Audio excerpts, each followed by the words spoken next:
মানবাজার ১ নম্বর ব্লকের মানবাজার গ্রাম পঞ্চায়েতের বুড়িশহর গ্রামের বুড়িশহর সিংহ বাঁধের ফিতে কেটে ও নারকেল ফাটিয়ে শুভ উদ্বোধন করলেন জেলা পরিষদের সদস্যা প্রতিমা বাউরি।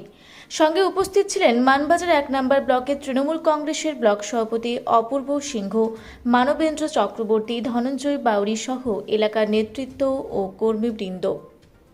কি উদ্দেশ্য নিয়ে আজকে এই পুকুর সংস্কার হচ্ছে এখানে?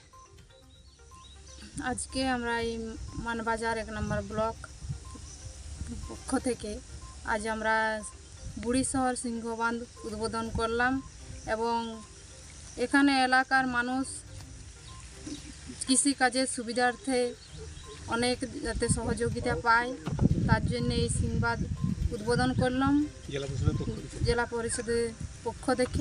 আপনার নাম? আমার নাম প্রতিমা বাউরি। মানবাজার থেকে দীপু পরমানিকের রিপোর্ট, রূপসী বাংলা মিডিয়া।